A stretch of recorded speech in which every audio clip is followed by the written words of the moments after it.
शिव के रंग में ऐसी डूबी, बन गया एक हीरो, बन गया एक हीरो। शिव की माला जपते जपते हो गई सुबह शाम, शिव की माला जपते जपते हो गई सुबह शाम। सांसों की माला पे सांसों की सांसों की माला पे सांसों की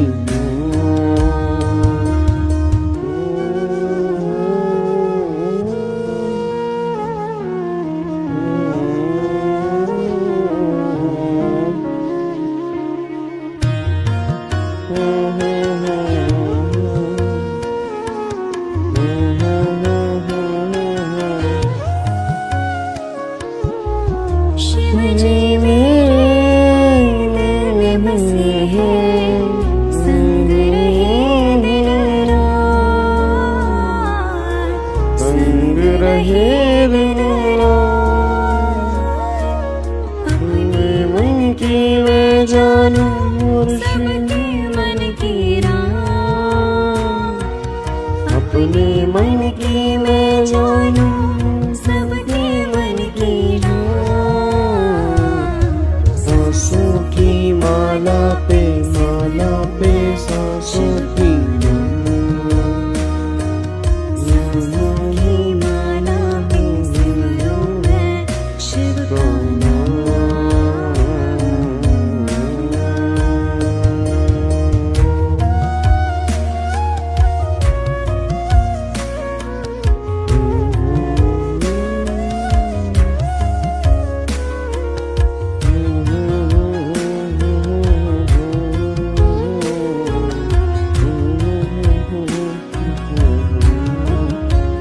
शिव जी मेरे अंतर्यामी, शिव जी मेरे स्वामी, शिव जी मेरे स्वामी। शिव जी के चरणों में अर्पण ये जीवन तमाम शिव जी के चरणों में ये जीवन तमाम। सांसों की माला पे सिमरूं मैं शिव का नाम, सांसों की माला पे सिमरूं मैं शिव का नाम। हाँ जी, very good morning, good morning, good morning मेरे यारों, मेरे दिलदारों, मेरे पिंडी, मेरे शिमला मिर्च कलर दे बच्चों, गुड मॉर्निंग। क्या हाल चाल हैं आप सभी के? बढ़िया हो?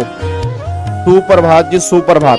प्यारा जब से पिया है, जी का है ये हाल, जी का है ये हाल।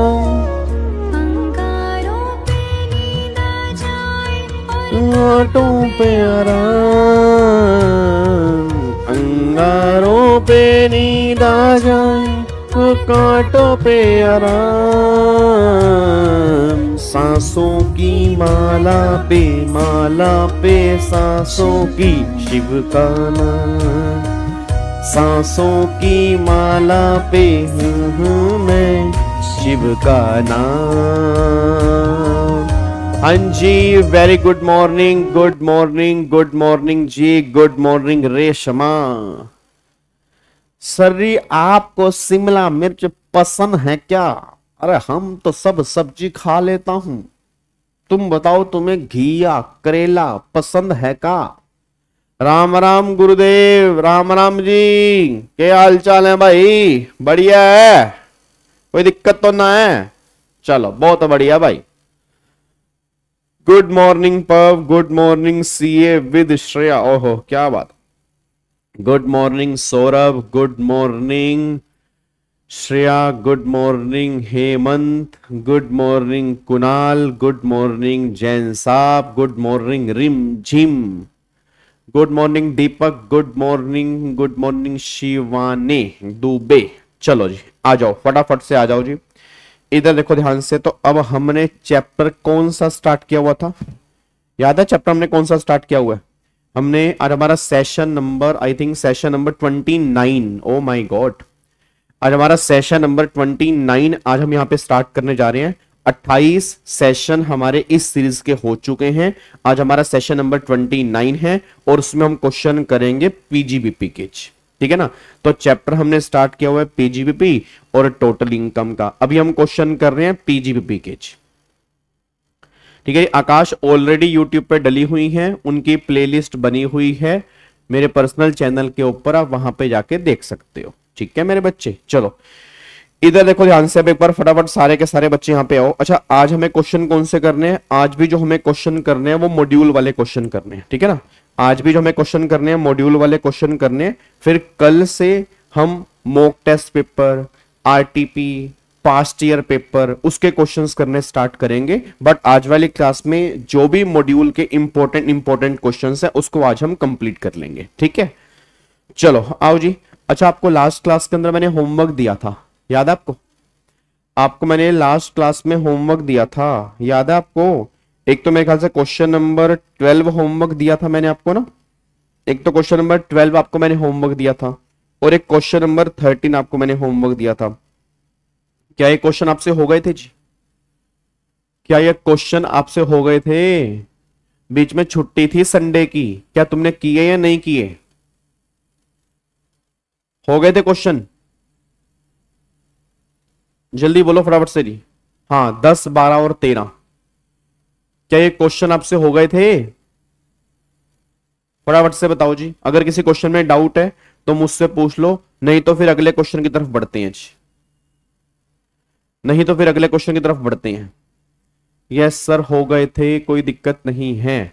ओके डन, लॉक कर सकता हूं इसको जी, पक्का पक्का। तो जिन बच्चों ने नहीं किए या जिन बच्चों को नहीं पता था ना, एक बार दोबारा देख लेना, थोड़ा सा ना घर जाके होमवर्क कर लिया करो, क्योंकि पेपर तुम्हारे हैं, पेपर मेरे नहीं है, तो ना थोड़ा सा होमवर्क किया करो, ठीक है। अगर मैं 2-3 क्वेश्चन देता हूं तो वो तुम्हारा फर्ज बनता है वो क्वेश्चन करने का, बस ये पर ध्यान दो, ठीक है।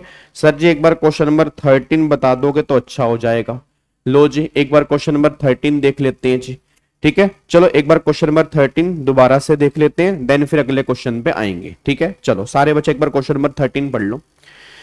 क्वेश्चन नंबर 13 ये बात कह रहा है, X limited contribute 20% of basic salary to the account of each employee under a pension scheme refer to in section 80 CCD। फिर dearness allowance is 40% of basic salary and is form part of pay of the employee. मतलब ये DA जो है ये उठोए वाला है, ये DA जो है वो उठोए वाला है।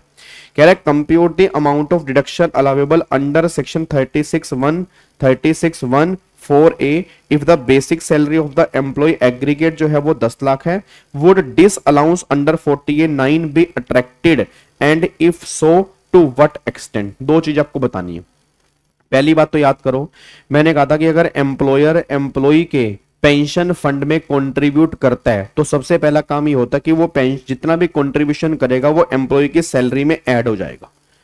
भाई जब वो सैलरी की इनकम निकालेगा ना, जब वो सैलरी की इनकम निकालेगा तो उसके सैलरी में एम्प्लॉयर ने जितना भी कंट्रीब्यूशन किया पहले तो वो हम ऐड कर लेंगे।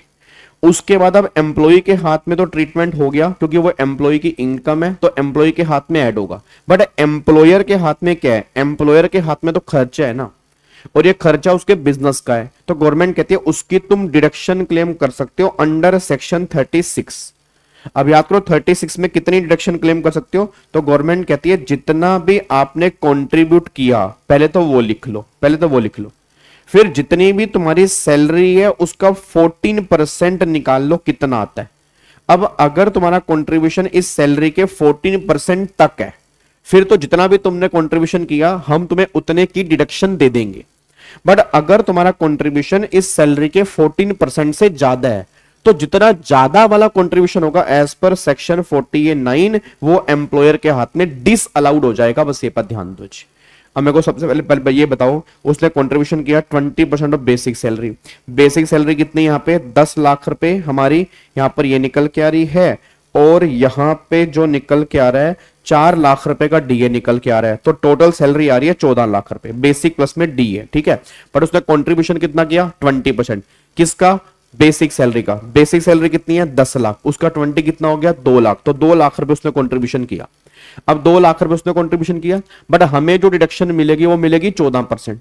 14% किसका, सैलरी का। सैलरी मतलब क्या होता है, बेसिक प्लस में डीए उठोए वाला। अब यहाँ पे बेसिक सैलरी 10 लाख है, डीए उठोए वाला 4 लाख, 14 लाख है, तो 14 लाख रुपए का अगर मैं 14% निकालूंगा तो 14 लाख रुपए का 14% हो गया 1,96,000, तो मतलब इतने की डिडक्शन अलाउड है। इट मीन अगर एम्प्लॉयर यहां तक कंट्रीब्यूशन करे तो कोई दिक्कत वाली बात नहीं है। अब उससे ज्यादा कितना कंट्रीब्यूशन है 4,000 पे, वो सेक्शन 49 में क्या हो जाएगा, डिस अलाउड हो जाएगा। बस ये पर ध्यान दो।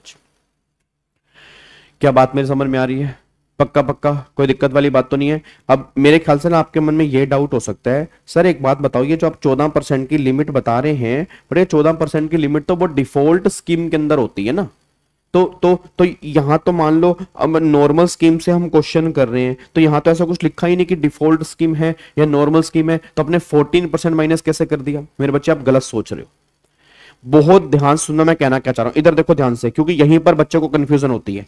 एक है सेक्शन 3614A जो मैं तुम्हें अभी बता रहा हूं, और एक सेक्शन है 80 CCD2 वो डिडक्शन का है, बहुत ध्यान सुनना।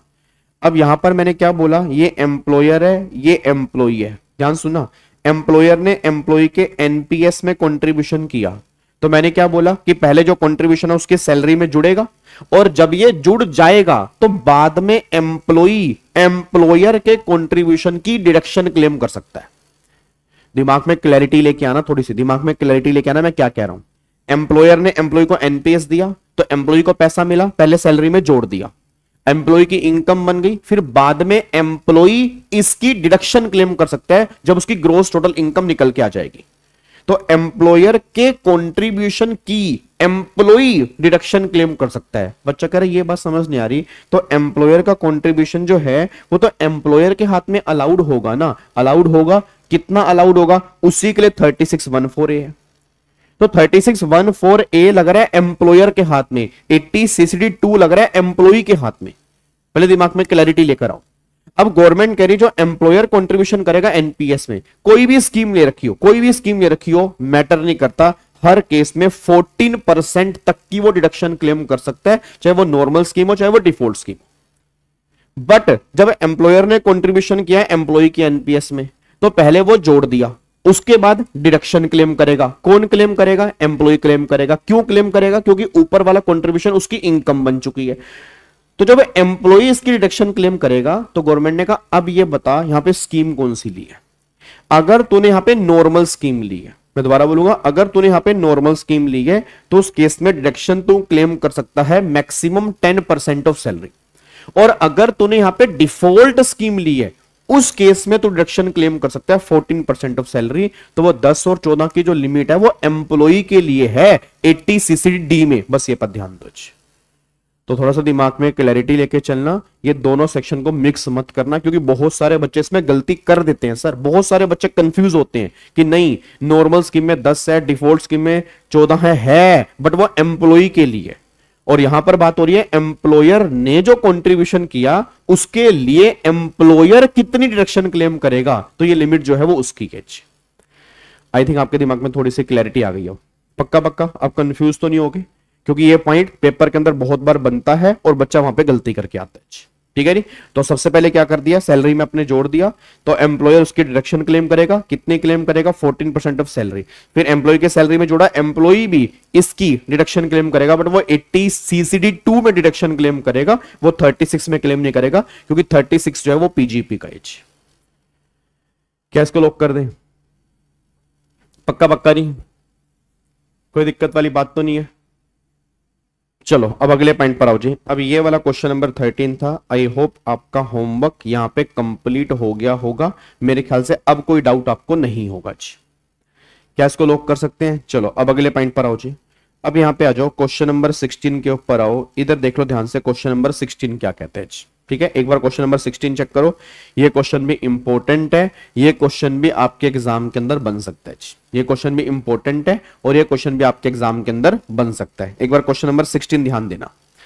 वो कह रहा है मिस्टर प्रवीण है, mister Praveen engage in the retail trade. मैं दोबारा बोलूंगा, mister Praveen engage in the retail trade, report a turnover of 2,98,50,000। उसकी टर्नओवर जो है वो 2,98,50,000 for the financial year 24-25, for the financial year 24-25।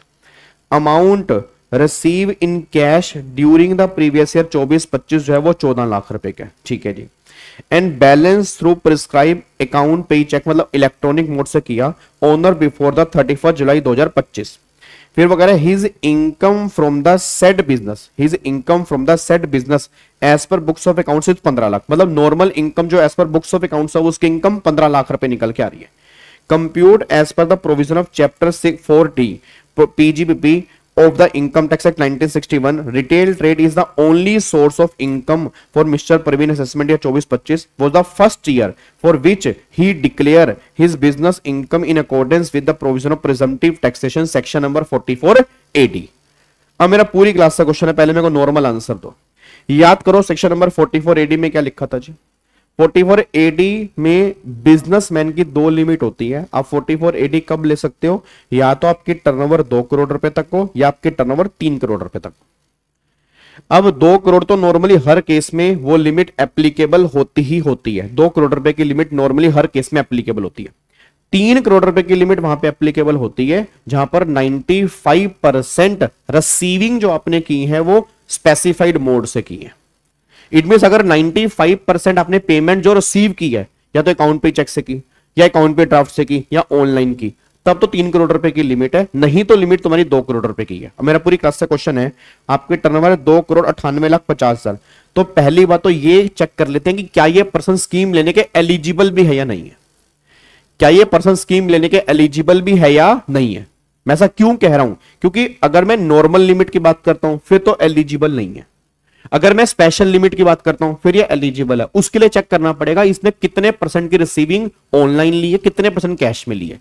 उसने बोला अपने 14 लाख रुपए कैश में लिए हैं, तो अगर 14 लाख रुपए कैश में लिए हैं तो 2,98,50,000 रुपए का 5% अगर मैं निकालूंगा तो 14,92,500 है। अब अगर 14,92,500 है तो मतलब 5% कैश इतना है, तो मतलब इतना कैश ये रिसीव कर सकता है। इसने कितना रिसीव किया है, 14 लाख रुपए। तो पहले उसने बोला क्या ये पर्सन एलिजिबल है, बिल्कुल एलिजिबल है जी, 100% एलिजिबल है, क्योंकि इस केस में जो लिमिट एप्लीकेबल होगी वो 3 करोड़ रुपए की लिमिट एप्लीकेबल होगी, 2 करोड़ रुपए की लिमिट एप्लीकेबल नहीं होगी। रीजन, इसने 95% की रिसीविंग जो है वो स्पेशल मोड से ली है, तो 3 करोड़ रुपए के अंदर टर्नओवर है तो ये पर्सन एलिजिबल है। डन। अगले पॉइंट, इफ सो, अगर ये एलिजिबल है, determine the his income from retail trade as per the applicable presumptive tax. फिर इसकी इनकम बताओ। अब मेरा पूरी क्लास का क्वेश्चन है, अब अगर ये एलिजिबल है तो जितनी इसकी कैश के टर्नओवर है 14 लाख रुपए, उसका तो 8% और बाकी जो टर्नओवर है उसका 6%, तो 2,98,50,000 माइनस में 14 लाख, यह आएगा 2,84,50,000 रुपए का 6%। ठीक है जी। अब ये 6% है तो उसका 6% अगर मैं निकाल देता हूं तो ये आपका आ गया 14 लाख का 8% प्लस में 17,07,000, तो हो गया 18,19,000 रुपए की इसकी इनकम निकल के आ रही है। सारे बच्चे बस ध्यान दो, क्या बात मेरी समझ में आ रही है। तो 18,19,000 रुपए की इसकी इनकम यहां पे निकल के आ रही है, मतलब ये पर्सन 18,19,000 रुपए की इनकम के ऊपर टैक्स पे करेगा एज पर प्रिजम्पटिव टैक्सेशन। मैं दोबारा बोल रहा हूं, 18-19 टैक्स नहीं है, 18-19 किसकी इनकम है, 18-19 किसकी इनकम है, कोई दिक्कत तो नहीं है। अब आगे वो क्या कह रहा है, कह रहा है in case mister Praveen wants to declare profit as per books of accounts from retail trade, what are his obligation under income tax act. Simple सी बात है जी। अब इसको ये दर्द हो रहा है, ये कहना चाह रहा है यार मेरी प्रिजम्पटिव टैक्सेशन में इनकम आ रही है 18-19 और normal as per books of accounts मेरी इनकम आ रही है भाई साहब यहाँ पे 15 लाख रुपए, फिर तो मेरी ये वाली इनकम तो कम है। अब ये कह रहा है जी मैं ये वाली इनकम दिखाना नहीं चाहता, जो मैंने as per books of accounts income दिखाई है वो इनकम दिखाना चाहता हूं। तो गवर्नमेंट ने कहा दिखा दे। भाई हमें कोई दिक्कत नहीं है, अगर तुझे प्रिजम्पटिव टैक्सेशन से कम वाली इनकम दिखानी है, मतलब बुक्स ऑफ अकाउंट्स वाली इनकम दिखानी है, तो दो कंडीशन है। पहली कंडीशन तेरे को बुक्स ऑफ अकाउंट सारे मेंटेन करने हैं, और दूसरी कंडीशन तेरे केस में ऑडिट करवाना कंपलसरी है। मैं दोबारा बोलूंगा, तेरे केस में ऑडिट करवाना कंपलसरी है। अब बच्चा कह रहा है सर एक बात बताओ यार, 95% से ऊपर ट्रांजैक्शन ऑनलाइन मोड से हैं, तो मेरे केस में तो 10 करोड़ रुपए की लिमिट होगी ना ऑडिट की।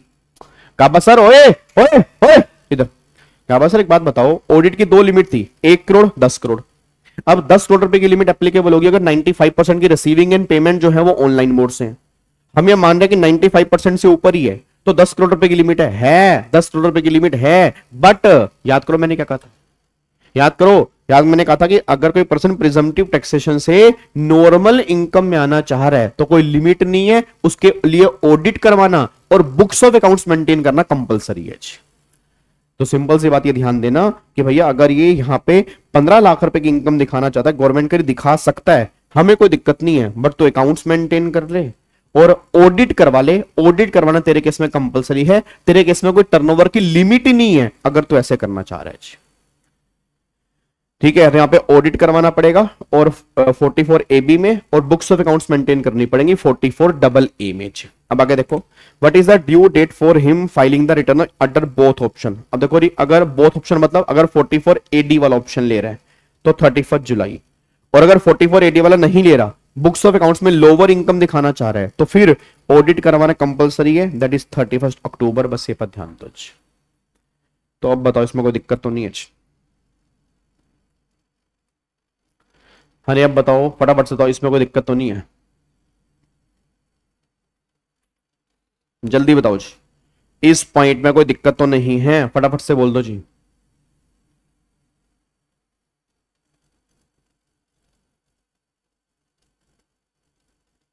बोलो जी, लॉक कर दें?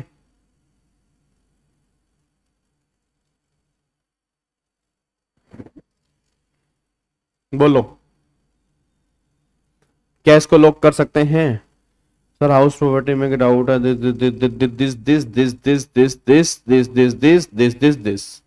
दिस। तो चैतन्य कंस्ट्रक्शन कंप्लीट मानेंगे, फिर जिस ईयर में आपका घर बना है, जिस ईयर की हाउस प्रॉपर्टी की इनकम निकाल रहे हो उस साल मान लेंगे जी। डन?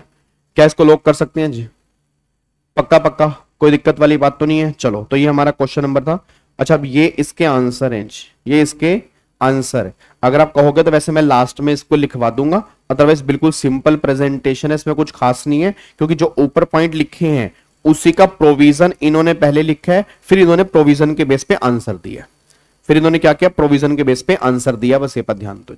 ठीक है, चलो अब अगले क्वेश्चन पे आओ जी। क्वेश्चन नंबर 17, ये क्वेश्चन भी इंपॉर्टेंट है एग्जाम के पॉइंट ऑफ व्यू से। ये क्वेश्चन भी इंपॉर्टेंट है एग्जाम के पॉइंट ऑफ व्यू से। ठीक है, हाँ जी हाँ जी हाँ जी हाँ जी। चलो अब एक बार सारे के सारे बच्चे यहां पे आओ। Mister X commence the business of operating goods vehicle on 1 April 2024। He purchase the following vehicle during the previous year 24-25। Compute his income under 44 AE for assessment year 25-26। अब ध्यान देना क्या है, कह रहा है इसका ग्रोस वेट 7000 किलो का है और 2 ट्रक हैं और लिया इस दिन आपने 6500 का ग्रोस वेट है। ठीक है, 1 ट्रक है, लिया आपने इस दिन है 10,000 रुपए का इसका ग्रोस वेट है, 3 ट्रक हैं, लिया आपने इस दिन है। फिर 11,000 रुपए का ग्रोस वेट है, 1 लिया इस दिन लिए। 15,000 रुपए का ग्रोस टन वेट है, इतने ट्रक हैं, इस दिन लिए। 15,000 रुपए का ग्रोस वेट है, इतने नंबर हैं और इस दिन आपने लिए। तो कह रहा है आप अपना आंसर, अच्छा, would your answer change if goods vehicle purchase April 24 और put to use only in July 24? Answer is no. पहली बात तो पुट टू यूज हम चेक ही नहीं करते। हेलो भाई साहब, ओए ओए इधर देख इधर देख इधर देख इधर देख इधर देख, पुट टू यूज तो हम चेक ही नहीं करते।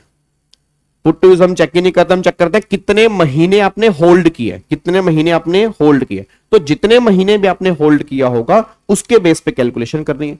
और याद है, अगर वो हैवी गुड्स व्हीकल है तो 1000 पर टन पर व्हीकल पर मंथ और पार्ट ऑफ मंथ के बेस पे कैलकुलेशन है।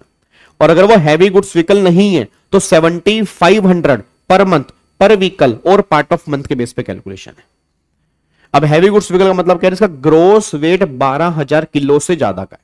याद है 12,000 किलो से ऊपर, अगर 12,000 किलो से ऊपर है ग्रोस वेट फिर तो वो हैवी गुड्स व्हीकल है, और अगर ग्रोस वेट 12,000 किलो तक है तो हैवी गुड्स व्हीकल वाली कैटेगरी में नहीं आएगा। अब यहां पे मैं चाहता हूं ये क्वेश्चन एक बार आप मुझे ट्राई करके बताएं और इसका आंसर बताएं कितना आ रहा है। देखता हूं तुम्हारे को ये क्वेश्चन समझ में आ रहा है नहीं आ रहा। सारे बच्चे फटाफट से। सर करेक्ट है ना 2024? यस, बट क्वेश्चन में दिया होगा ऑलवेज, ऐसा बहुत रेयरली होगा कि तुम्हें क्वेश्चन में दिया ही ना हो।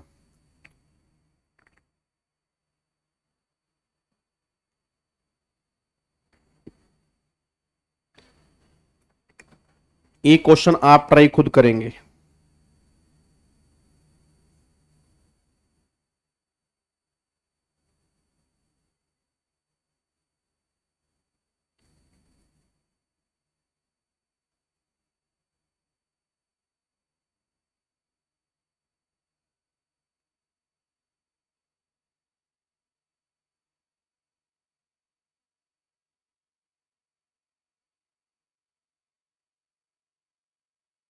$97,500 एक आंसर है जी, 97,500। बाकी बताओ जी।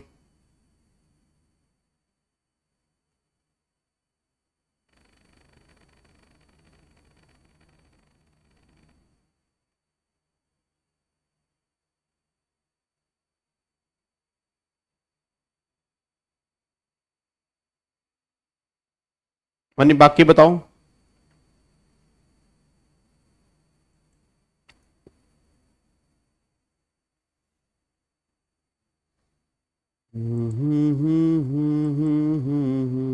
बेटे सबने करना है, ऐसे मुंह उठा के मत बैठो, पेपर तुम्हारे हैं नालायकों, थोड़ा सा एफर्ट्स लगा लो।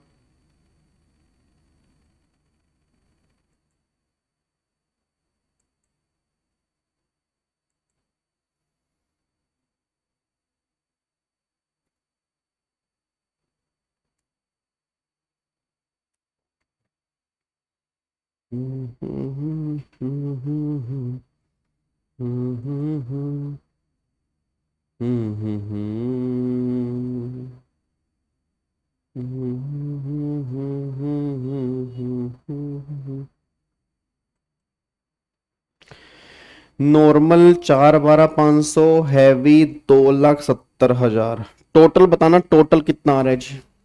टोटल कितना आ रहा है, मतलब टोटल इनकम कितनी आ रही है?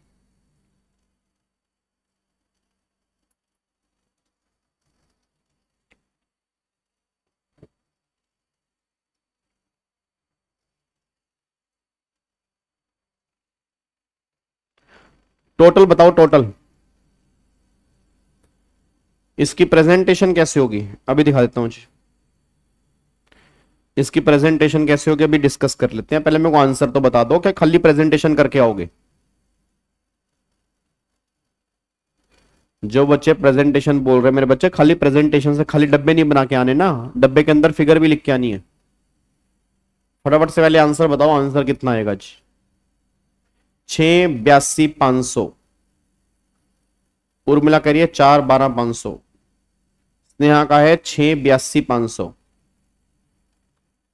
लो जी, तो करेक्ट आंसर जो है वो आपका है 6,82,500। ठीक है जी, बिल्कुल करेक्ट आंसर निकाला जी, बिल्कुल करेक्ट आंसर निकाला। करेक्ट आंसर जो है वो 6,82,500 है। अब 6,82,500 आया कैसे है पहले वो सुन लो जी। 6,82,500 आया कैसे है, एक बार पहले आंसर निकाल लेते हैं, फिर इसकी प्रेजेंटेशन भी देख लेंगे। अब पहले मेरे को ये बताओ, ये आपका हैवी गुड्स व्हीकल है? नहीं, ये अदर गुड्स व्हीकल है। ये भी अदर गुड्स व्हीकल है, ये भी अदर गुड्स व्हीकल है, ये भी अदर गुड्स व्हीकल है, ये हैवी गुड्स व्हीकल है, ये हैवी गुड्स व्हीकल है। ठीक है, अब यहाँ पे सारे बच्चे ध्यान देना। अब यहाँ पे अप्रैल है ना, तो और पार्ट को भी पूरा साल मानते हैं, तो पूरे 12 महीने हो गए। अदर गुड्स व्हीकल है तो 2 मल्टीप्लाई 7500 मल्टीप्लाई 12, लो जी काम खत्म। फिर यहाँ पे 15 मार्च 25 है, तो अगर 15 मार्च 25 है तो यहाँ पे एक महीने की कैलकुलेशन जो होगी यहाँ पे ये निकल के आएगी कि एक महीने की कैलकुलेशन यहाँ पर आएगी। तो यहाँ पर 65 एक है ना, 1 मल्टीप्लाई 7500 मल्टीप्लाई 1। ठीक है जी, अगले पॉइंट पर आओ। अब मेरे पास 16 जुलाई 24 है, तो अगर 16 जुलाई 24 है तो जुलाई, अगस्त, सितंबर, अक्टूबर, नवंबर, दिसंबर, जनवरी, फरवरी, मार्च, 9 महीने की कैलकुलेशन यहां पे करनी है। तो 3 मल्टीप्लाई 7500 मल्टीप्लाई 3, सॉरी 3 नहीं, 9 यहां पे 9 आ गया जी, 9 महीने आ गया। फिर यहां पे एक ट्रक है तो मल्टीप्लाई 7500 मल्टीप्लाई यहां पे आएगा 2 जनवरी 25, तो जनवरी, फरवरी, मार्च, 3 महीने आ गया। फिर यहाँ पे 2000 रुपए पर टन, अब यहाँ पे 15,000 है तो कितने टन हो गया, 15 टन हो गया। मल्टीप्लाई अगस्त, तो अगस्त, सितंबर, अक्टूबर, नवंबर, दिसंबर, जनवरी, फरवरी, मार्च, तो 8 महीने हो गया। फिर ये भी हैवी गुड्स व्हीकल है तो 1000 रुपए पर टन, कितने टन है, 15, और कब से 23 फरवरी 25, तो फरवरी और मार्च 2 महीने की कैलकुलेशन यहां पर आएगी। अब अगर आप इन सबको निकाल लोगे तो 482 आपका कितना आएगा, 682,500 आएगा जी। अगर आप इन सबको निकाल लोगे तो 682,500 आएगा, ये आपका आंसर है। एक बार आप चेक कर सकते हैं, 682,500 आंसर आएगा। अब इसकी प्रेजेंटेशन कैसे करनी है, तो प्रेजेंटेशन बिल्कुल सिंपल है। आप एक टेबल बनाएंगे, टेबल में पहले हैवी गुड्स व्हीकल के बारे में करेंगे, फिर अदर गुड्स व्हीकल के बारे में करेंगे। किस तरह से, ये देखो जी, एक बार यहाँ पे चेक करना, देखो पहले तो वही सेम टेबल चिपका लो जो उसने ऊपर बोली है। यहाँ पे नंबर ऑफ व्हीकल कितने हैं, डेट ऑफ परचेज आ गया, फिर कितने टाइम आपने उसको होल्ड किया वो लिख लिया, और फिर यहाँ पे उसको मल्टीप्लाई कर दिया। ठीक है, अगर आपने ये वाली टेबल नहीं भी बनानी तो भी काम चलेगा। यहाँ पर अमाउंट वाली टेबल बना सकते हो, यहाँ पर अमाउंट वाली टेबल बना सकते हो, बस ये पर ध्यान दो। अब मेरे को सारे बच्चे बोलना, सबसे पहले हैवी गुड्स व्हीकल में कौन कौन से हैं, तो हैवी गुड्स व्हीकल में अगर आप चेक करोगे बस यही तो हैवी गुड्स व्हीकल में है, एक ये वाला और एक ये वाला। सर मंथ के एंड में भी परचेज किया तो भी मंथ पूरा काउंट होगा, बिल्कुल काउंट होगा जी, बिल्कुल काउंट होगा। सर एक बार दोबारा बता दो मेरे बच्चे, आपने सेक्शन 44 AE पढ़ा है ना, तो 44 AE में क्या होता है कि गुड्स व्हीकल दो तरह के होते हैं, heavy goods vehicle, other goods vehicle. Heavy goods vehicle में क्या लिमिट होती है, 1000 पर टन पर व्हीकल पर मंथ और पार्ट ऑफ मंथ। अब हमें 15,000 है तो 12,000 किलो से ऊपर है तो हैवी गुड्स व्हीकल है। कितने टन है, एक टन में 1000 किलो होते हैं, तो 15,000 किलो है तो 15 टन हो गया। कितने ट्रक हैं, 2 ट्रक हैं, तो एक ट्रक का 1000 रुपए है, तो 2 मल्टीप्लाई 1000 मल्टीप्लाई 15 टन। कितने महीने हैं, तो अगस्त से लेकर आप काउंट कर लो अपना मार्च तक, तो 8 महीने निकल के आ रहे हैं। ठीक है, अब यहां पे देखो इन्होंने हैवी गुड्स व्हीकल को अलग कर दिया और फिर यहां पे अदर गुड्स व्हीकल को अलग कर दिया। तो हैवी गुड्स व्हीकल का कैलकुलेट अलग कर लो, अदर गुड्स व्हीकल का कैलकुलेट अलग कर दो, देन आपका यहां पे आंसर आएगा 6,82,500। ये बात ध्यान दो। क्या बात समझ में आ रही है? क्या आपको बात मेरी समझ में आती है?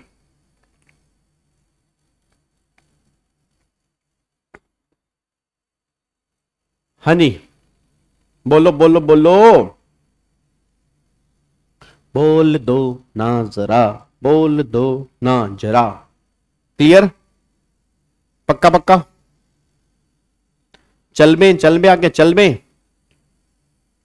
चलो अब एक क्वेश्चन नंबर 18 है, ये क्वेश्चन भी आप ही करके मुझे बताएंगे, बट एक बार पहले मैं क्वेश्चन रीड करवा रहा हूं, ये क्वेश्चन कौन सा है, और ये भी क्वेश्चन एग्जाम के पॉइंट ऑफ व्यू से इंपॉर्टेंट है। एक बार चेक करना क्या है, कह रहे miss Vivitha a resident and ordinary resident in India has derive of the following income from various operation relating to plantation and estate owned by her during the year ended 31st March 25। अब ध्यान से देखना चाहिए sir, 12,400 heavy goods vehicle में आएगा, round of करके वो 12,000 हो जाएगा। बट अगेन बताता हूं, फ्रैक्शन वाले क्वेश्चन तुम्हारे एग्जाम में नहीं बनेंगे, ऑलवेज वो तुम्हें राउंड ऑफ वाले क्वेश्चन देगा, बट प्रैक्टिकली 500 या उससे ऊपर वाले को अगले 1000 में काउंट करते हैं और 500 से कम वाले को लास्ट 1000 में काउंट करते हैं। ठीक है, अब यहां पे एक बार चेक करो फटाफट से, आओ जी इधर देखो ध्यान से।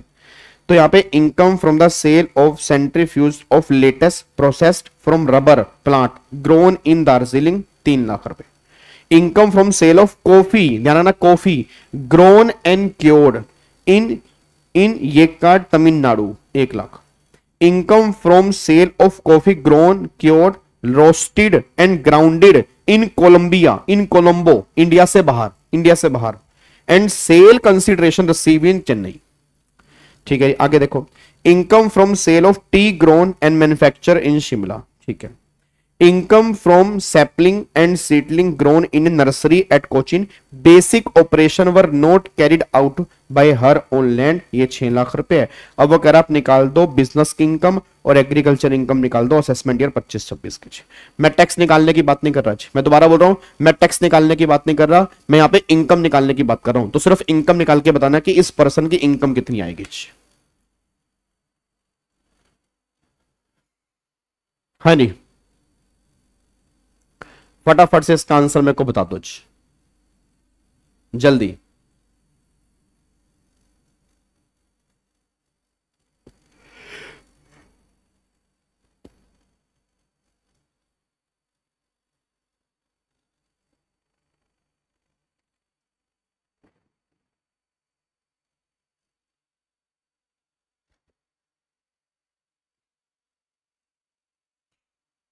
हम्म हम्म हम्म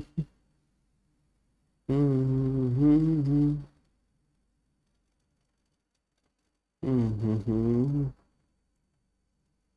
बोलो बोलो बोलो बोलो।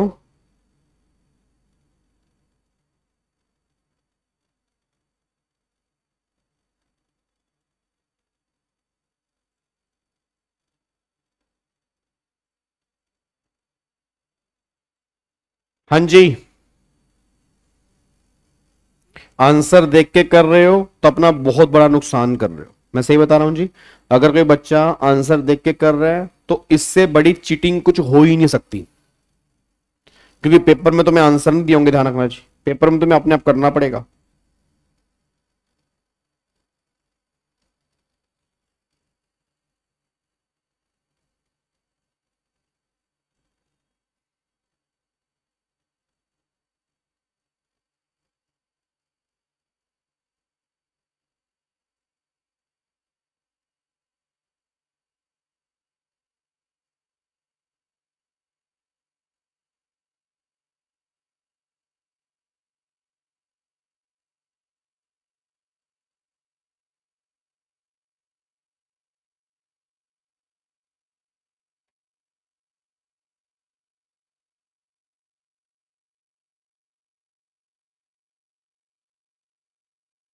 हाँ जी बोलो।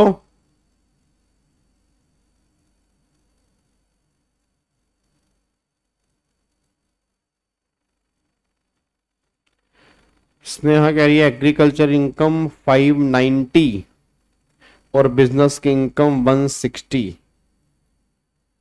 एग्रीकल्चर इनकम 590, बिजनेस की इनकम 160। गलत स्नेहा, गलत है, इनकरेक्ट आंसर। दोबारा से एक बार चेक करो।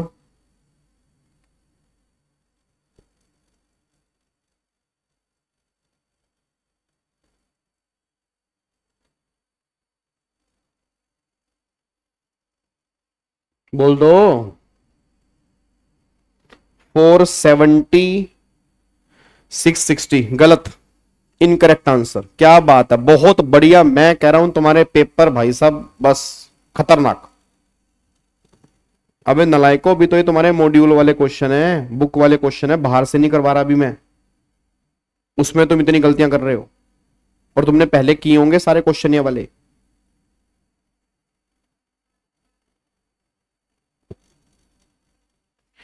फोर 485, 645। गलत गलत गलत। तीन आंसर आए, तीनों के तीनों ही गलत हैं जी, तीनों के तीनों आंसर ही गलत हैं।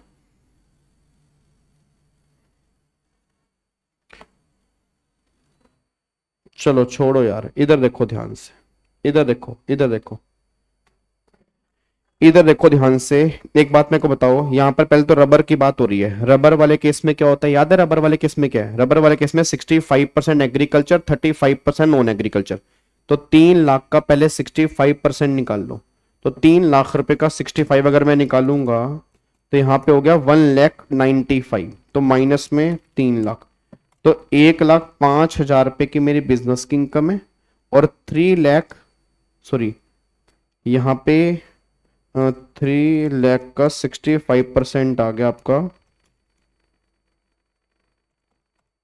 1,95,000 जो है वो मेरी एग्रीकल्चर इनकम है। ये एग्रीकल्चर है, ये नॉन एग्रीकल्चर। आगे देखो जी, फिर अगर कॉफी ग्रोन एंड क्योर्ड, सिर्फ grown and cured, roasted grounded नहीं है, तो इसमें 75% एग्रीकल्चर, 25% नॉन एग्रीकल्चर।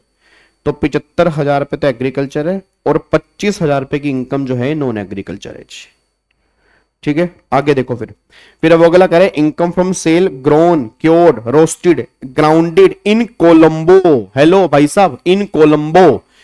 तृष्णा इसका रूल है, रूल नंबर 7 याद करो ना, rule number 7A 7B, rule number 8 जो आपने पीजीपी के चैप्टर में किए होंगे। अगर आपने मुझसे पढ़ा है तो पीजीपी के चैप्टर में किए होंगे, कहीं और से पढ़ा है तो आपने कहीं और किए हो सकते हैं, बट ये करवाए सबने होंगे, बस ये पर ध्यान दो।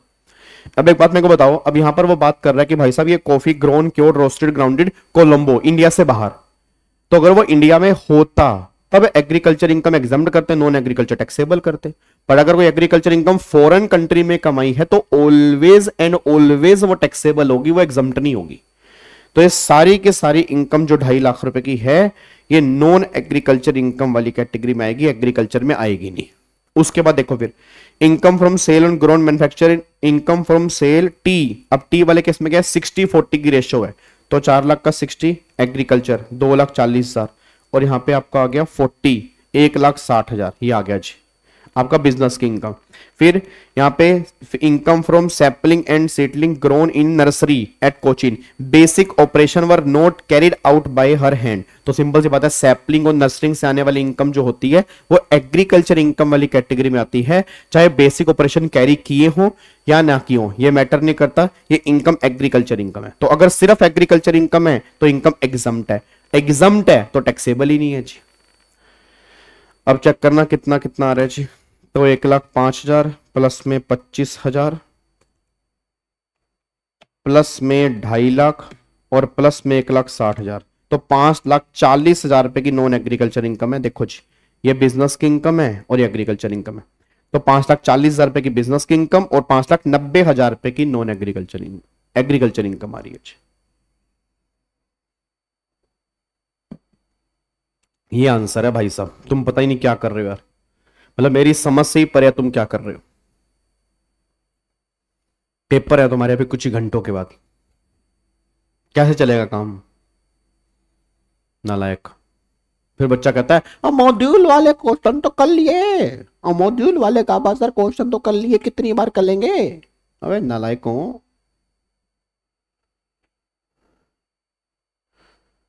डन, क्या इसको लॉक करें?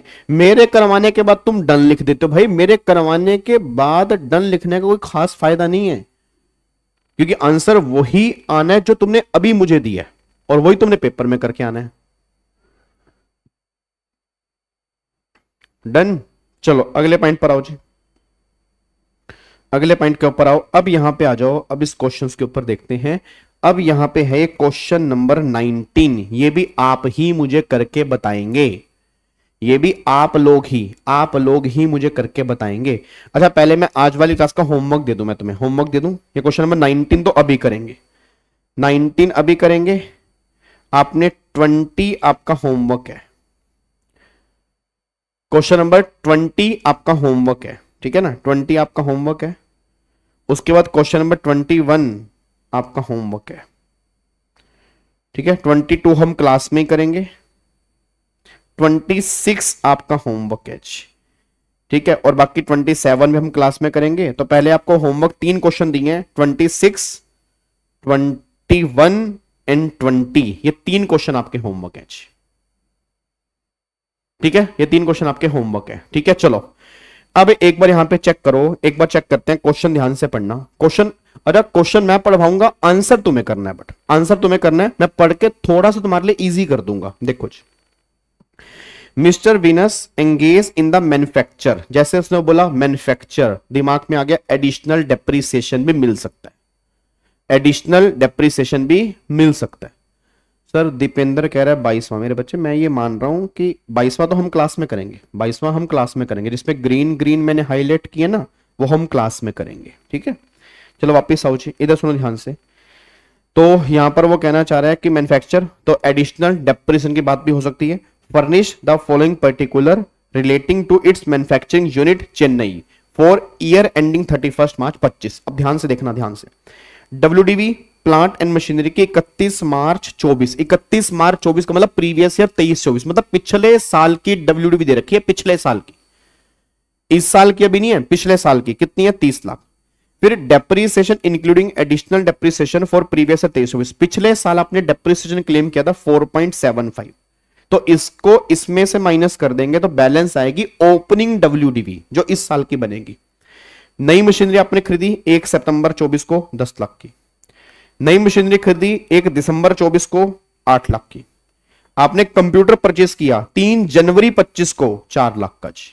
ठीक है, अब क्या हुआ, कह रहा है ऑल एसेट वर अकाउंट पे चेक, अच्छी बात है। पुट टू यूज इमीडिएटली, मतलब जहां खरीदा उसी टाइम पर परचेस कर लिया।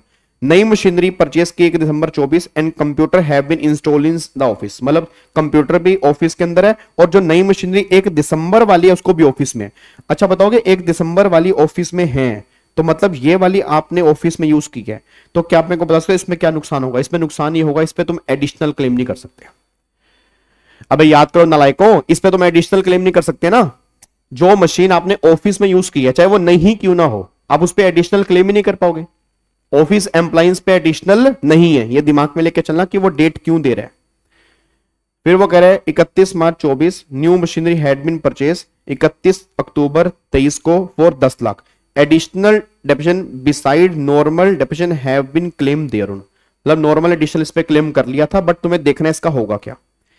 रेट 15% मशीनरी का है, 10 SC नोट बोट फॉरवर्ड, कोई उसके लॉस नहीं है, आप उसकी इनकम निकाल दो एज पर provision of income tax act. अगर उसने नॉर्मल स्कीम ली है, अगर उसने डिफॉल्ट स्कीम ली है, दोनों के बेस पे आंसर करना है, दोनों के बेस पे आंसर करना है। तो पहले नॉर्मल से निकाल लो फिर एडिशनल से निकाल लेना। ठीक है, मैं तुम्हें क्वेश्चन दिखा देता हूं, बस इस पैराग्राफ में एक लाइन बस काम की है, ये वाली लाइन हमारे काम की है और कोई मोटा मोटी लाइन हमारे काम की खास है नहीं है। ठीक है, अब मैं तुम्हें क्वेश्चन दिखा रहा हूं, ये रहा क्वेश्चन, चेक करना है एक बार इसका आंसर कितना आएगा जी। दोनों स्कीम से करना है, नॉर्मल से भी करना है और डिफॉल्ट से भी करना है जी।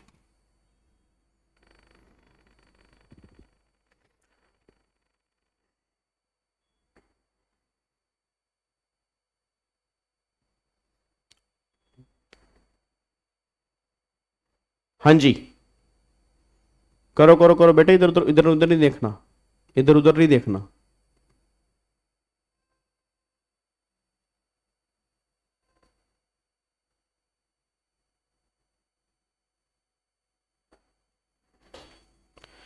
इसमें दो बाइफर्केशन होंगी जी, लेस देन 180 डेज वाली अलग कर लेना, 180 डेज और मोर वाली अलग कर लेना जी। लेस देन 180 डेज वाली अलग कर लेना, 180 डेज और मोर वाली अलग कर लेना, ताकि तुम्हारे लिए इजी हो जाए।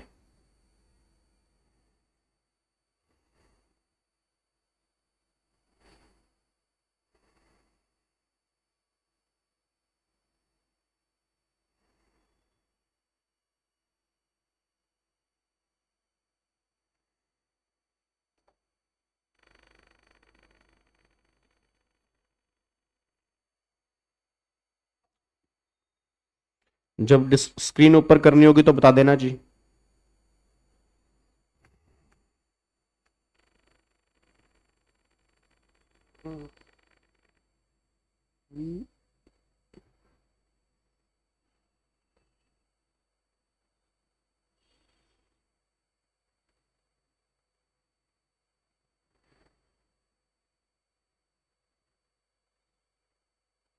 हाँ जी,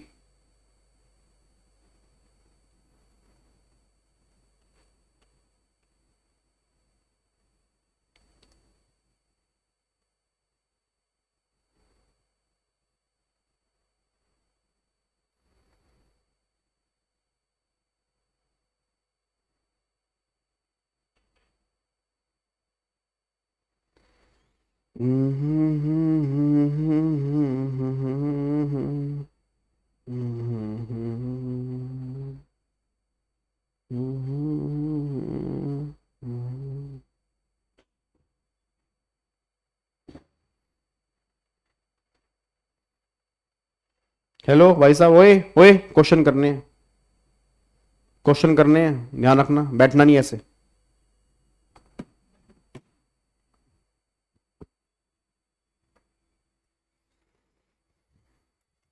कर दूं ऊपर?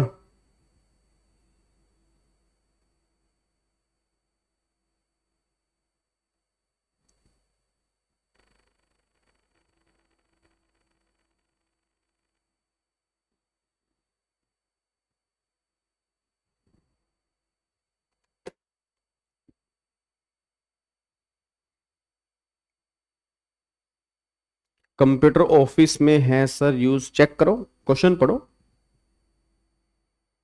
ये क्वेश्चन पढ़ो, खुद तुम्हें खुद करने की आदत डालनी चाहिए।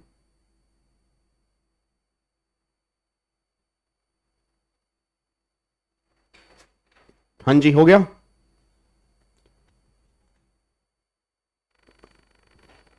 डेप्रीसिएशन 6.6875, 6.6875 गलत।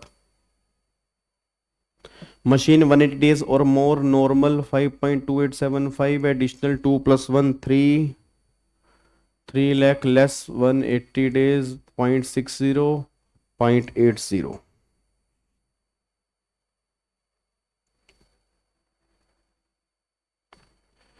चलो इधर देखो ध्यान से, इधर देखो ध्यान से। अब यहां पे ना पहले तो इधर देखो ध्यान से, इधर देखो। अब थोड़ा सा मैं इसके साथ में प्रेजेंटेशन भी बता रहा हूं कि प्रेजेंटेशन आपने करनी कैसे है। इधर देखो ध्यान से, आपने प्रेजेंटेशन भी कैसे करनी है वो बता रहा हूं।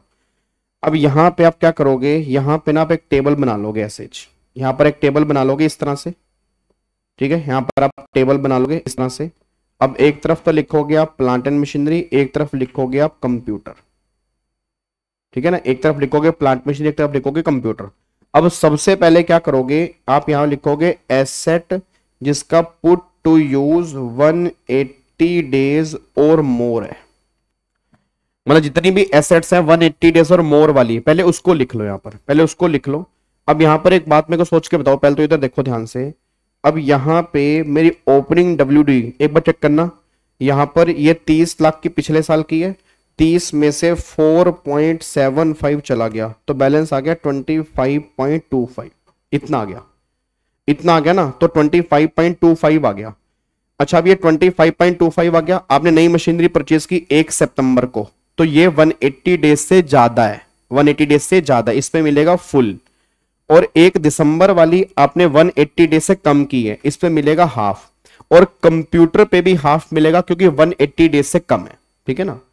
अच्छा, अभी बात करते हैं यहां पे। अब ये जो मशीन है ना, ये आपने पिछले साल परचेस की थी, ये पिछले साल, और उस पे 10 लाख पे यहां पे new machinery has been for 10 lakh additional. पिछले साल 10 लाख था, अब याद है अगर 31 अक्टूबर को की थी तो यूज लेस देन 180 डेज हुआ होगा। तो अगर यूज लेस देन 180 डेज हुआ होगा तो पिछले साल जो आपने क्लेम किया होगा एडिशनल डेप्रिसिएशन, वो हाफ क्लेम किया होगा। अब याद है मैंने क्या कहा था कि अगर यूज लेस देन 180 है, आपने एडिशनल हाफ क्लेम किया है, तो बचा हुआ हाफ अगले साल भी मिल सकता है। नई बात समझ में आ रही भाई? जो एडिशनल है तो तुमने क्लेम कर लिया, तो बैलेंस हाफ तो अगले साल भी क्लेम कर सकते हो ना। अब यहां पर जो आपने 10 लाख रुपए है, तो 10 लाख रुपए आपने पिछले साल क्लेम किया था, क्योंकि आपने पिछले साल परचेस की थी, उस साल आपका यूज लेस देन 180 था, तो उसका बचा हुआ 10 लाख एडिशनल इस बार भी मिलेगा। बस ये पर ध्यान दो। क्या बात मेरी समझ में आ रही है? अब यहां पे एक बार चेक करना, तो यहां पे अगर मैं देखता हूं तो एक तो ये आपकी आ रही है 25.25, तो 25.25 इस पे तो पूरा 15% लगेगा। फिर यहां पे इस साल की मशीनरी 10 लाख है, इस पर ही पूरा 15% लगेगा। और नई मशीनरी 8 लाख की है, इस पे लगेगा 7.5%। ये 4 लाख वाला कंप्यूटर है, इस पे लगेगा हाफ 20%। ये भी नॉर्मल की बात कर रहा हूं, ये भी नॉर्मल की बात कर रहा हूं। तो 25.25 का 15% 3.7875। फिर 10 का 15% हो गया 1.5। फिर 8 का 7.5% हो गया 0.6, और यहां पे आ गया 4 लाख का 20% हो गया आपका 80,000 रुपए का डेप्रिसिएशन, ये आ गया। और 8 लाख रुपए का 7.5% जो है 60,000 रुपए का आपका यहां पर ये निकल के आ रहा है जी, 60,000 रुपए का ये निकल के आ रहा है। अब ये तो कंप्यूटर का है, ये तो कंप्यूटर का है, इसको तो कंप्यूटर वाले कॉलम में डाल देंगे। और यहां पे एक बार चेक करना, ये टोटल कितना हो गया 3. 7875 प्लस में 1.5 प्लस में 0.6, तो 5.8875 इतना मेरा नॉर्मल आ रहा है। अगर मैं चेक करूंगा 5 पॉइंट, यहाँ पे 25 का 15 3.7 ये हो गया, 1.5 हो गया, ठीक है, और यहाँ पे कितना हो गया 10 लाख। अच्छा नॉर्मल है ना, तो ये नॉर्मल इतना आ रहा है, एक बार चेक करना, इतना ही है ना, नॉर्मल इतना आ रहा है। अब एडिशनल निकालो, एडिशनल, एडिशनल मिलेगा इस पे, एडिशनल मिलेगा इस पे, तो 10 लाख का 20% 2 लाख रुपए ही आ गया, और पिछले साल का 1 लाख रुपए एडिशनल और है, तो 3 लाख एडिशनल है, इसमें 3 लाख और जोड़ दिए तो 8.8875 आ रहा है जी, 8.8875 या 8.89, ठीक है ना, 8.89 या 8.8875 इतना एडिशनल आ रहा है जी, मतलब टोटल डेप्रिसिएशन जो आ रहा है वो 8.8875 आ रहा है, ठीक है जी, बस और कुछ तो है नहीं। तो एक बार यहां पे चेक करना है, इधर देखो ध्यान से, तो इसका आंसर एक बार देख लो, गलत ना हो गया हो, उसका आंसर इसमें नहीं दिया हुआ, एक मिनट चेक करना, एक मिनट रुकना, मैं इसका आंसर देख लूं। यहाँ पे मॉड्यूल में इन्होंने आंसर क्या दिया हुआ इसका, मॉड्यूल में इन्होंने आंसर जो दिया हुआ है वो दिया हुआ है जी 8.89 दे रखा है, इन्होंने आंसर दे रखा है 8.89, हमारा वही 8.88 कुछ आ रहा था, और वहां पे कंप्यूटर वाले केस में तो 0.8 ही है, मतलब 80,000 ही है, वो तो सही है जी, नहीं सही है, सही है, सही है, मतलब 8.8875 है ना, तो मॉड्यूल में 8.89 दे रखा है, और कंप्यूटर वाला तो 80,000 आ ही गया जी, कंप्यूटर वाला 80,000 आ ही गया जी, बिल्कुल परफेक्ट आंसर है। तो 8.89 उन्होंने राउंड ऑफ करके दे रखा है, हमने 8.8875 निकाल लिया, बातें की है जी। क्या बात मेरी समझ में आ रही है? पक्का पक्का जी, डन। तो मैं आपको बार बार कह रहा हूं, वो तुम्हें कहीं ना कहीं कंफ्यूज कर सकते हैं, आपके कॉन्सेप्ट अगर क्लियर होंगे तो आप क्वेश्चन में गलती नहीं करोगे जी। डन, इसको लॉक कर दें, पक्का पक्का। चलो अब यहां पे आ जाओ, अब आज की क्लास का लास्ट क्वेश्चन हम यहां पे करने जा रहे हैं, दैट इज क्वेश्चन नंबर 22। आओ जी, अब एक बार सारे के सारे बच्चे क्वेश्चन नंबर 22 के ऊपर आओ, फिर आपको 3 क्वेश्चन मैंने होमवर्क दिए हैं जो आपने कल करके आने हैं, और फिर कल हम दोबारा से सुबह 9 बजे मिलेंगे जी। अब जितनी भी आने वाली क्लास होंगी डेली सुबह 9 बजे होंगी, बस ये पर ध्यान दो। सर लास्ट ईयर का एडिशनल 1 लाख, 1 लाख नहीं 10 लाख आया, कहां पे?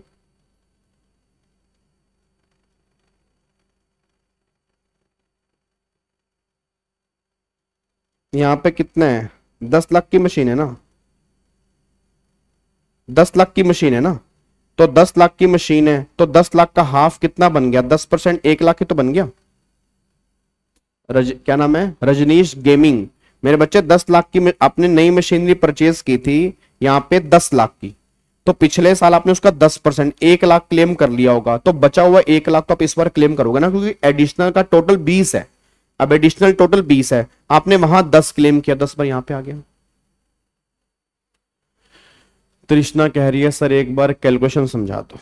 मेरे बच्चे इधर सुन, 30 में से 4.75 पिछले साल का डेप्रिसिएशन माइनस कर दिया, इस साल की WDB आ गई 25 पाई, ये तो पूरे साल है, तो इस पे आपने पूरा क्लेम कर लिया नॉर्मल।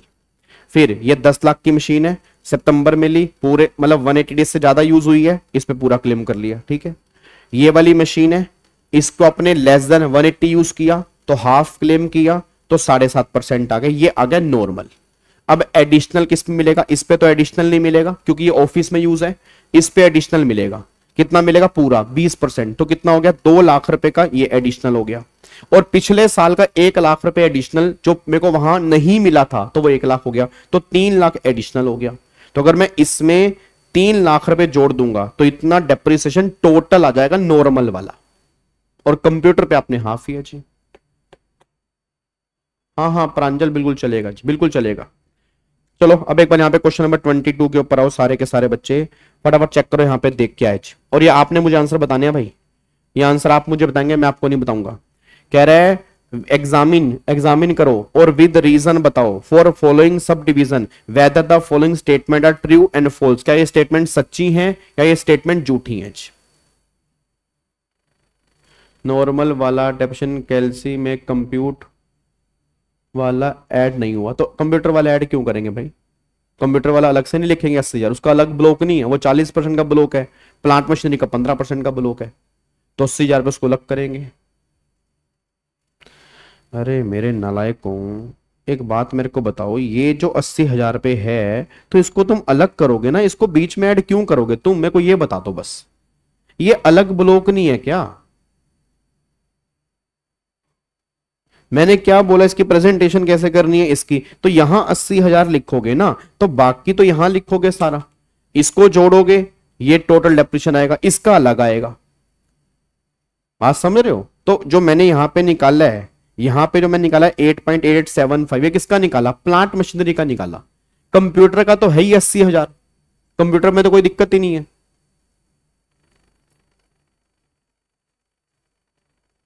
अलग अलग लिखना है, बिल्कुल अलग अलग लिखना है, इकट्ठा क्यों लिखोगे? दोनों के ब्लॉक अलग अलग हैं, तो दोनों के ब्लॉक अलग अलग हैं, तो प्लांट मशीनरी का अलग लिख लोगे, उसका अलग लिखोगे जी। ठीक है, चलो अगले पॉइंट पर आओ जी। अब हमें चेक करना, from a dealer in shares and security transaction tax paid in recognised stock exchange is permissible business expenditure. बिल्कुल सही बात है जी। याद है, अगर आपने एसटीडी पे किया, कैपिटल गेन में तो अलाउड नहीं होता, बट इसमें अलाउड हो जाता है। अगर आपका शेयर्स आप स्टॉक इन ट्रेड की तरह होल्ड कर रहे हो, आप उस पर एसटीडी पे कर रहे हो, आप डिडक्शन क्लेम कर सकते हो। बिल्कुल सही स्टेटमेंट है। आगे, where a person follow mercantile system, मतलब accrual base system of accounting expenditure 25,000 pay has been allowed on accrual basis in a later year in respect of said expenditure assessee make the payment 25,000 through cross cheque. Allowed ही नहीं है, allowed ही नहीं है। तो वगैरह 25,000 पे can be the profit and gain of business under 48(3)(a। बिल्कुल परफेक्ट बात है। याद है मैंने कहा था कि अगर कोई खर्चा पेबल बेस पे अलाउड हो चुका है और बाद में आपने उसकी पेमेंट कर the other than specified mode, तो उस पेमेंट को डीम्ड बिजनेस की इनकम मान के तुम्हारे हाथ में टैक्सेबल कर देंगे। तो ये भी ट्रू है और ये भी ट्रू है, कोई भी झूठा नहीं है। आगे देखो, it is mandatory to provide depreciation under 32। बिल्कुल मैंडेटरी है जी। आपको मैंने कहा था डेप्रिसिएशन जो है वो क्लेम करना मैंडेटरी है जी, ऑप्शनल नहीं है। लिखा था ना शैल बी अलाउड, याद करो शैल बी अलाउड, तो मैंडेटरी है। फिर mediclaim premium of GIC by Lokesh for his employee by an account payee cheque 27 December 14 is deductible expenditure under section 36। मेरे को सारे बच्चे बोल दो, क्या ये स्टेटमेंट सच्ची है? नहीं है, बिल्कुल स्टेटमेंट सच्ची है जी। याद करो, अगर आपने मेडिकल इंश्योरेंस करवाया एम्प्लॉई का, तो एम्प्लॉई के हाथ में ट्रीटमेंट तो सैलरी के चैप्टर में करेंगे, बट एम्प्लॉयर उसकी डिडक्शन क्लेम कर लेगा अंडर सेक्शन 36। तो स्टेटमेंट भी सच्ची है।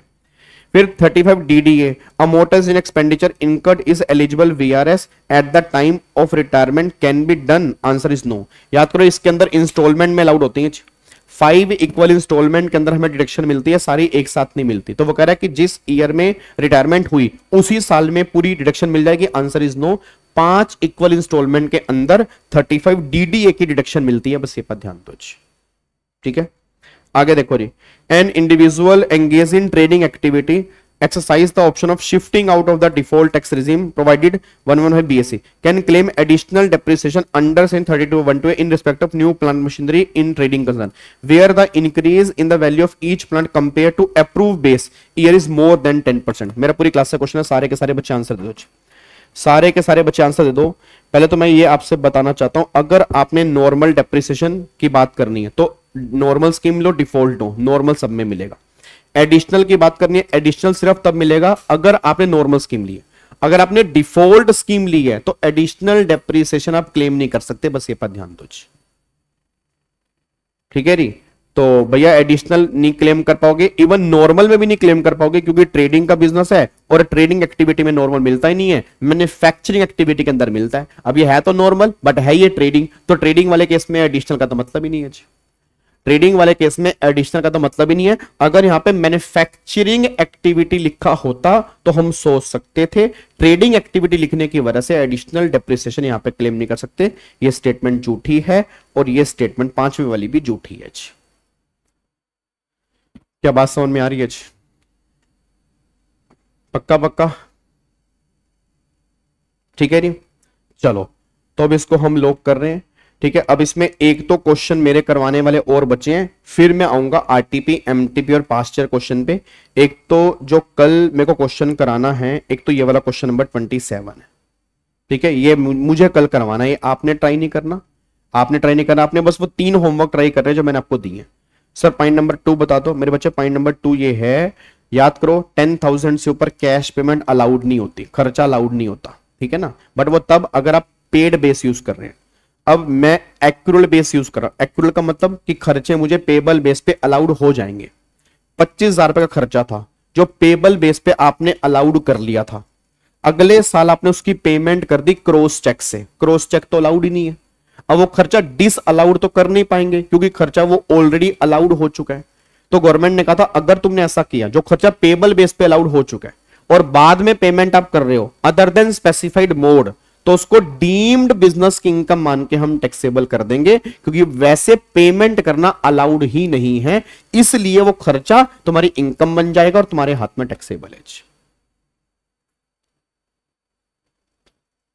नहीं प्रांजल, हाँ 35,000 रुपये नहीं, क्रॉस चेक तो अलाउड ही नहीं है भाई। अकाउंट पे ही चेक, अकाउंट पे ड्राफ्ट या ऑनलाइन। 10,000 रुपये नॉर्मल, ट्रांसपोर्टर वाले केस में 35,000, अकाउंट पे चेक, अकाउंट, हाँ क्रॉस चेक अगर कैश है तो 35,000 तक ट्रांसपोर्ट वाले केस में कर सकते हो। ऐसे अगर क्रॉस चेक है तो 35,000 रुपये तक ट्रांसपोर्ट वाले केस में कर सकते हो। बिल्कुल डन, लोग करें इसको नहीं। चलो तो फिर बाकी मुलाकात करेंगे जी कल सुबह 9 बजे, सेम टाइम सेम जगह। ओके जी, bye bye, tata, thank you so much, जय हिंद। लगे रहो बेटे, एग्जाम निकालने इस पर बहुत बढ़िया तरीके से निकालने।